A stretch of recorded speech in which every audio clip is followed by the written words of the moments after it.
Guaíba Agro. Apresentação: Sandro Fávero.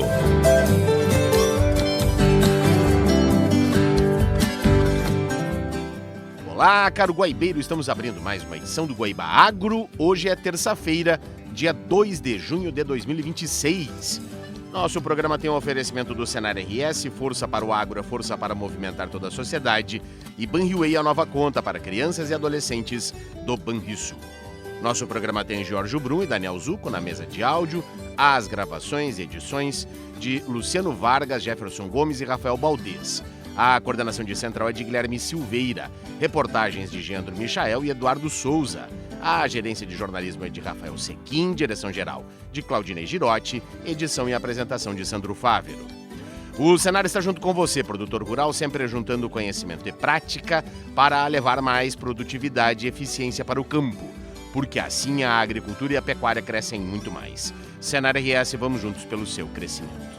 Banriway do Banrisul é a conta gratuita que incentiva a educação para crianças e adolescentes com controle dos pais pelo app. Tem agro, tô na Guaíba. E a gente abre o programa desta terça-feira com o lançamento da 22ª Campanha Nacional de Promoção do Produto Orgânico pelo Ministério da Agricultura. O repórter Geandro Michael traz a informação. Olá, Sandro e amigos do Guaíba Agro. A tecnologia foi criada pelo Laboratório de Nanobiotecnologia da Embrapa Recursos Genéticos e Biotecnologia, em Brasília, e já passou por testes em soja e trigo, com produção em escala de laboratório até escala industrial. O novo insumo foi obtido por moagem de alta energia, processo que reduz materiais a escalas próximas de átomos e moléculas, seguido pela aglutinação de partículas para formar granulos com maior resistência mecânica e uniformidade. Na prática, o produto deixa de ser aplicado como pó, o que reduz a dispersão pelo vento e diminui perdas na operação.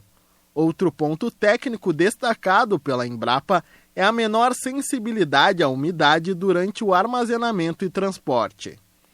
No calcário convencional, a umidade pode provocar empedramento, comprometendo o uso de maquinário agrícola.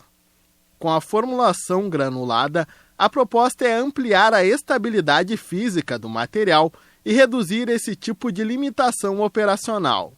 Além da função corretiva, o insumo pode atuar como fertilizante misto.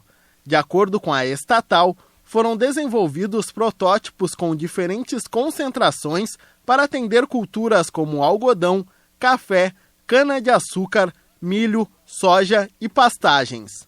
A formulação pode combinar cálcio ou magnésio com nutrientes como nitrogênio, fósforo, potássio, boro, cobre e zinco. Em nota técnica, a Embrapa informou que os protótipos mantiveram poder de neutralização adequado e apresentaram um potencial para ganhos de produtividade e redução de operações no campo. Do ponto de vista técnico, a inovação avança sobre 3 pontos de interesse do produtor: correção do solo, nutrição vegetal e eficiência logística. Os efeitos agronômicos e econômicos em maior escala, porém, ainda dependem da ampliação dos testes de campo e da divulgação de resultados quantitativos por cultura e sistema de produção. Da redação, Geandro Michael para o Guaíba Agro. Muito obrigado, Geandro. E agora a gente fala das exportações gaúchas, que tiveram o agronegócio respondendo por mais de 70% dos embarques. Com uma receita acumulada de 3 bilhões e 200 milhões de reais com exportações, o agronegócio gaúcho se consolidou como a principal atividade econômica do estado no primeiro trimestre do ano. Os embarques do setor responderam por 72% do comércio externo do estado neste período. Os números foram publicados no Boletim Indicadores do Agronegócio do RS. Mas, mesmo assim, o resultado representa uma queda de quase 4% em comparação ao mesmo período do ano passado. Isso é consequência da queda nas vendas do complexo soja, fumo e seus derivados e também dos produtos florestais. Mas, em compensação, o setor de criação animal e carnes compensou a perda vinda das lavouras e silvicultura gaúcha, como analisou o pesquisador do Departamento de Economia e Estatística da Secretaria de Planejamento, Governança e Gestão, o DESPGG, e também coordenador do levantamento, Sérgio Leuzin Júnior. No sentido oposto à tendência de queda do trimestre, o setor das carnes teve um crescimento de 22,4% e estabeleceu um novo recorde histórico para o período.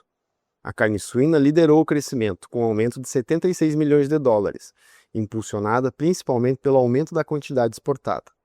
Já a carne bovina cresceu 34 milhões de dólares, impulsionada por preços internacionais em patamares recordes e a forte demanda da China. Outro destaque foi o setor de animais vivos, que registrou um crescimento de 147% e também bateu o recorde, com mais de 84 mil cabeças de bovinos exportadas, principalmente para a Turquia. Ao longo do primeiro trimestre, as receitas com vendas de carne somaram mais de 743 milhões de dólares. E o resultado nas exportações se repetiu na geração de empregos, já que o agronegócio foi responsável por mais de 49% da criação de novas vagas formais no estado neste período. Resultado diretamente ligado às boas vendas do setor de carnes no período. Leuzin também lembrou um fator importante, é que esses empregos foram criados nas atividades correlatas à criação de animais. A criação de empregos concentrou-se principalmente no segmento depois da porteira, composto predominantemente de atividades agroindustriais e que registrou a criação de 15.137 postos. O grande destaque foi a indústria do fumo, que gerou mais de 10 mil empregos. Outro setor importante foi a indústria de abate e fabricação de carnes, que em março alcançou 72.461 vínculos ativos com carteira assinada, um recorde histórico para o segmento. Para os próximos meses, a expectativa é de recuperação das exportações do complexo soja com a entrada da safra 2026. A produção do ciclo atual está estimada em 18.300.000 toneladas, um volume 34,6% superior ao da temporada passada. Grupo Rádio Web 25 anos, áudio que amplifica conexões. Produção e reportagem, Eduardo Amaral. A FENAGEM 2026 foi lançada em Pelotas, com foco em genética e produção animal. A terceira edição da Feira Nacional de Genética Promebo, a FENAGEM, foi lançada em Pelotas durante o café da manhã realizado na sede da Associação Nacional Red Bull Colares, a ANC. O encontro reuniu representantes de entidades, produtores, lideranças e profissionais ligados à pecuária para apresentar as primeiras informações sobre a edição deste ano. Promovida pela ANC, a feira será realizada de 1º a 4 de julho no Parque da Associação Rural de Pelotas. A programação deverá incluir julgamentos, exposições, palestras, encontros técnicos, leilões e painéis, além de ações voltadas à difusão de tecnologias aplicadas à pecuária.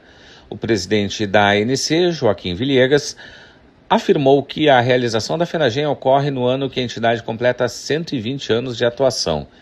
Ele lembrou que a feira foi criada em 2024 inicialmente para marcar os 50 anos do Programa de Melhoramento de Bovinos de Carne, o Promebo, e teve o formato mantido a partir da avaliação dos criadores. A FENAGEM é uma feira muito técnica, onde os animais que participam são todos avaliados pelo Promebo, e no sistema de julgamento o peso da nota 60% corresponde aos dados objetivos do programa e 40% à parte morfológica avaliada por um jurado. A terceira edição da FENAGEM tem o patrocínio de Banrisul e Sicredi. A programação completa será divulgada pela organização nos próximos dias. Da agência AgroEffective, Nestor Tipa Júnior. Obrigado, Nestor, e a gente fecha este primeiro bloco tratando de sojicultura, pois o vazio sanitário no Rio Grande do Sul ficou definido para o período entre 3 de julho e 30 de setembro. E o calendário de semeadura do grão vai começar no dia 1º de outubro e se estenderá até 28 de janeiro de 2027. O vazio sanitário da soja é um período obrigatório sem cultivo da cultura, fundamental para o manejo de doenças e pragas, especialmente a ferrugem asiática. Esta prática reduz a pressão de inóculos nas lavouras e contribui diretamente para o aumento da produtividade na safra seguinte. O Rio Grande do Sul desenvolve um programa de monitoramento de esporos de ferrugem asiática da soja nas regiões produtoras, com o programa Monitora Ferrugem, que ao detectar a presença de esporos associada às condições meteorológicas, gera mapas indicativos de predisposição da ocorrência. Já o calendário de semeadura é uma medida fitossanitária adotada após o período de vazio sanitário, com o objetivo de sistematizar o número de aplicações de fungicidas, reduzindo os riscos de desenvolvimento de resistência às aplicações químicas para o seu controle. E assim a gente vai encaminhando em encerramento deste primeiro bloco, no oferecimento do Senar RS, força para o agro, força para movimentar toda a sociedade, e Banriway, a nova conta para crianças e adolescentes do Banrisul. A gente vai para o intervalo e volta já já.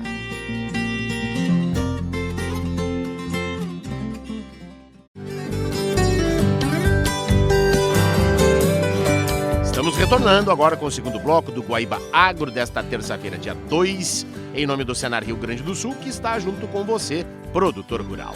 Sempre juntando conhecimento e prática para levar mais produtividade e eficiência para o campo, porque assim a agricultura e a pecuária crescem muito mais. Senar RS, vamos juntos pelo seu crescimento. Banriway do Banrisul é a conta gratuita que incentiva a educação para crianças e adolescentes com controle dos pais pelo app. Tem água, Dona Guaíba.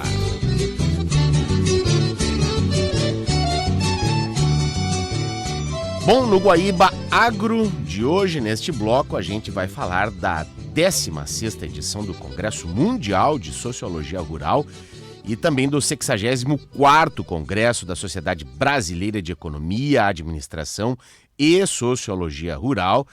Esses dois eventos que vão acontecer entre 19 e 23 de julho na nossa Universidade Federal do Rio Grande do Sul, aqui em Porto Alegre, um evento que vai reunir aí pesquisadores do país e de outros países também para debater o tema Políticas para a Natureza, Alimentação e Nutrição em tempos de incerteza e mudanças climáticas.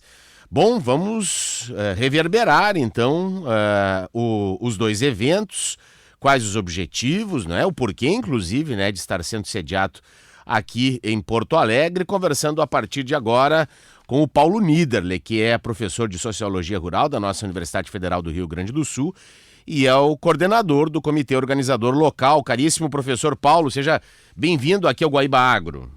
Obrigado pelo convite para estar aqui com vocês. Agradecer a oportunidade da gente divulgar esse evento, que é um dos principais eventos internacionais na área de Sociologia, Administração e Economia Rural, e que reúne, além de especialistas acadêmicos, também reúne gestores públicos, representantes de organizações sociais, tem uma interface muito forte entre a produção científica nessas áreas e a produção de políticas públicas e até mesmo de estratégias empresariais para o setor. Perfeito. Bom, o tema deste ano, como eu trouxe agora aqui, trata exatamente das políticas aí para o setor em tempos de incerteza e mudança climática. E nós tivemos aqui a nossa capital e o estado do Rio Grande do Sul, não é, como um todo, em 2024, presenciando uma das maiores catástrofes climáticas, não é, da história do país. E isso acredito que também tenha sido uma das referências para eleger Porto Alegre a receber os eventos? Mais ou menos, Sandro. A escolha de Porto Alegre se deu ainda em 2018. Olha só.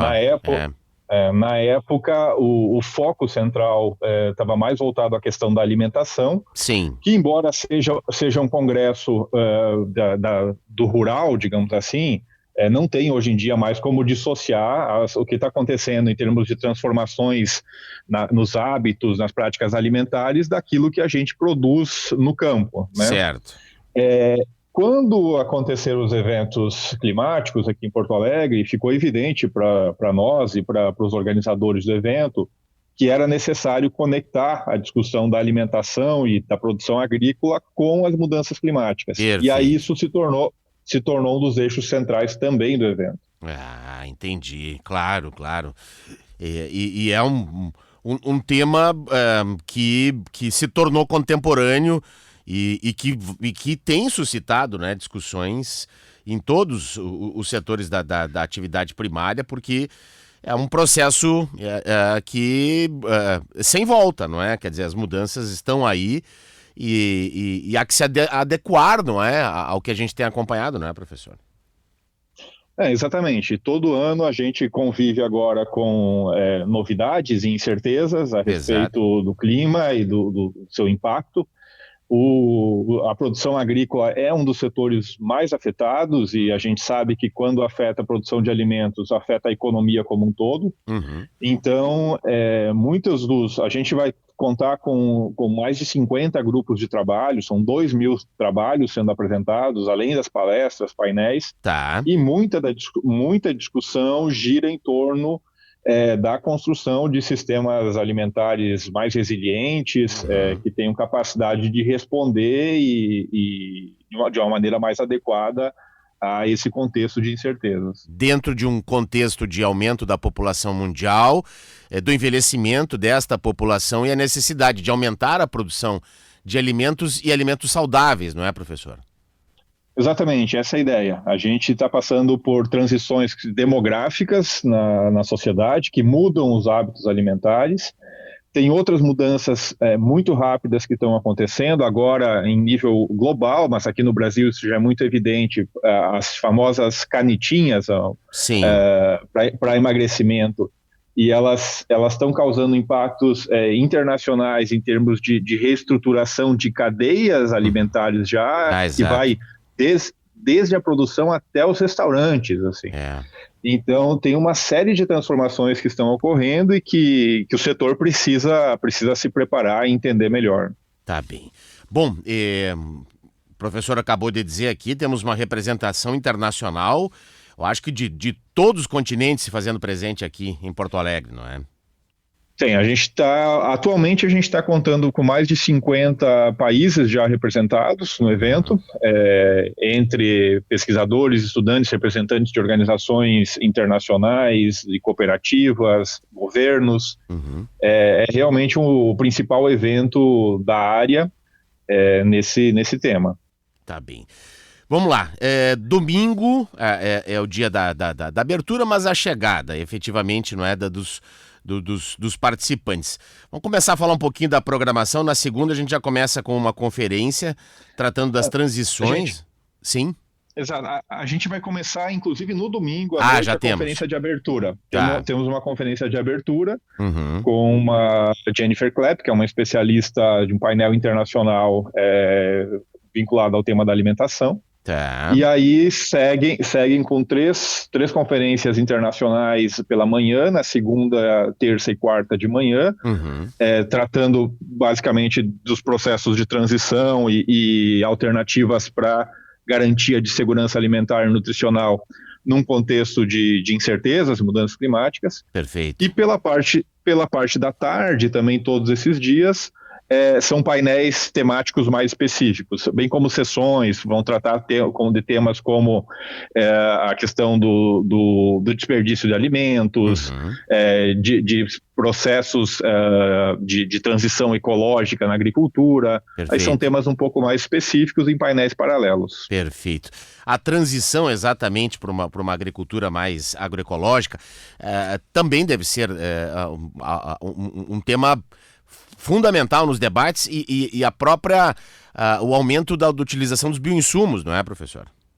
Exatamente, esse é um tema que está chamando muita atenção no Brasil e em outras partes do mundo, por várias razões. Uma questão evidente, que é a questão da substituição de insumos químicos por insumos biológicos, e a contribuição que isso tem em termos ambientais. Mas também, e associado diretamente a isso, o custo cada vez maior dos insumos convencionais, ainda mais nesse contexto de guerra, geopolítica global complicada. Bom, serão mais de 2.000 trabalhos científicos aí sendo apresentados. Haverá uma premiação também, professor? São várias premiações para teses e dissertações que tratem do tema, para os artigos. A gente tem um conjunto de comissões, na verdade, trabalhando já na avaliação desses trabalhos. Certo. E além dos trabalhos, das premiações, tem vão ter mini cursos, tem visitas de campo, tem uma programação muito completa para quem quiser participar do evento. As visitas de campo ficam para quinta-feira, para o último dia, é isso? Isso, quinta-feira é o último dia, e aí uma variedade de visitas, a pessoa escolhe o tema que mais se adequa ao seu interesse. Em comunidades indígenas, Guarani, Caigangue, nós temos também com a visita à Rota das Cachaçarias, também a pesca colaborativa, quer dizer, o documentário Mãos à Terra também será apresentado, enfim, a vitivinicultura, essa variedade que temos aqui no Rio Grande do Sul, não é? Nas visitas, não é? Exatamente, o evento todo é um evento muito plural, ele contempla interesses e temáticas bastante distintas. Bastante. Como é o nosso meio rural, o nosso agronegócio, enfim, essa é um pouco a ideia também do evento. Perfeito. Muito bem, para quem quiser participar, como é que faz, professor? Tem que fazer alguma inscrição? O público-alvo é para profissionais do setor da atividade primária, para alunos acadêmicos das ciências agrárias? Precisa fazer inscrição, é só entrar no site do Congresso, estão ali todas as informações. O site do Congresso, ele é só digitar, na verdade, Sober IRSA, tá. Sober e é a Associação Brasileira de Sociologia, Economia e Administração Rural. Perfeito. E em relação ao público-alvo, ele é um evento eminentemente acadêmico, são discussões de resultados de pesquisa, tá. Mas, como eu disse, sempre nessa interface com os interesses de quem está lá na ponta também, principalmente pensando em políticas públicas e em estratégias para o setor. Tá, então, representantes de cooperativas, de organizações, todos são, obviamente, muito bem-vindos a contribuir no debate do evento. Perfeito. Olha, eu quero agradecer muito ao Paulo Niederle, e ainda a gente tem um tempo, né? Nós vamos esmiuçar mais essa programação aí conforme se aproxima o período dos dois eventos, mas aqui então a gente já traz as informações iniciais para quem aí, né, para a academia, para os pesquisadores já irem se preparando, porque será, sem dúvida, uma das principais programações do ano aqui em Porto Alegre e que vai tratar, então, de temas importantíssimos, não é? Sobre a produção de alimentos, não é? Em consórcio com a preservação ambiental, a necessidade, claro, de alimentos mais saudáveis, tudo isso, não é, em um tempo de mudanças climáticas e de incertezas, que é, inclusive, o foco do ano, o tema que se apresenta nesse 16º Congresso Mundial da Sociologia Rural e o 64º Congresso da Sociedade Brasileira de Economia, Administração e Sociologia Rural. Professor da URGS, Paulo Niederle, muito obrigado pela participação aqui conosco. Conte com a gente na divulgação dos dois eventos.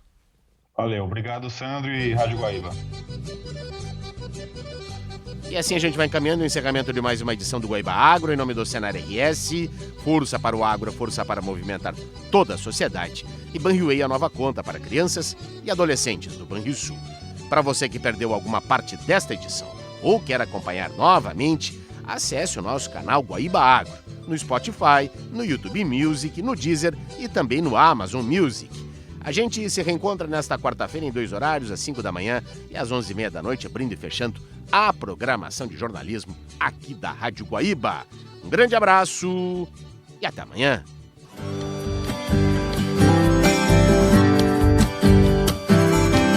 Você ouviu Guaíba Agro.